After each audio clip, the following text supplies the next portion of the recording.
turn the music up, I got my records on, I shut the world outside until the lights come on, maybe the streets are...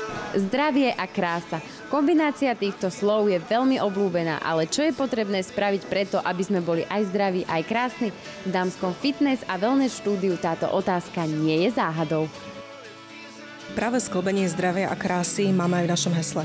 Heslom nášho dámskeho štúdia je doprajte si byť zdravá a krásna. To, aby dámy chudli, respektíve formovali si postavu zdravým spôsobom, dokážeme zaručiť tým, že klientkám na začiatku robíme diagnostiku. Tú diagnostiku môžeme robiť buď základnú, alebo teda takú komplexnú. Tú základnú poskytujeme každej jednej klientke, to je cez zmeranie svalov, tukov, vody v tele, základného metabolizmu, BMI a rôzneho pomeru objemu bokov a pásu a podobne.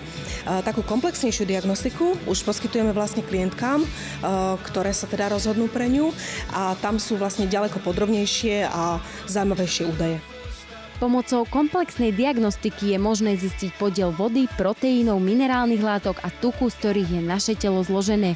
Vo Fidelity Fitness vám dokážu určiť zadržiavanie vody v organizme, prípadne opuchy, ktoré môžu byť znakom vážnejších zdravotných problémov. Aké prístroje si mohla naša adeptka u vás vyskúšať? Pani Pavlína si skúsila Slender stroje, respektíve Shape Master. Sú to stroje, ktoré vlastne počas tej hodiny cvičenia postupne precvičia a premasírujú každú jednu časť tela.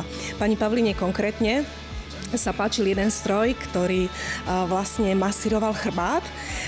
Práve tieto stroje sú veľmi dobré, okrem toho, že sa s ním vlastne formuje telo, na spevnenie chrbta proti bolestiam chrbta. A keď sme už teda pri tých bolestiach a keď sme pri tom zdraví, tak by som rada upozornila dámy na ďalšiu novinku, ktorú máme v ponuke, a to sú masáže. Konkrétne sme zaviedli špeciálny druh masáže, ktorý sa vlastne zaoberá bolestiami hlavy.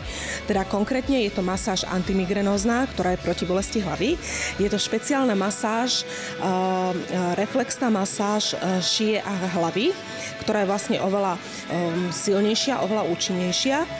Je dôležité opakovať ju 5 až 7 krát, každý vlastne druhý, respektíve tretí deň a má vynikajúce účinky. V štúdiu vás privíta milá nevidiaca masérka. Môžete si vychutnať jej precíznosť, trpezlivosť, cit v rukách a špecifický rytmus, ktorý u vidiacich masérov nenájdete.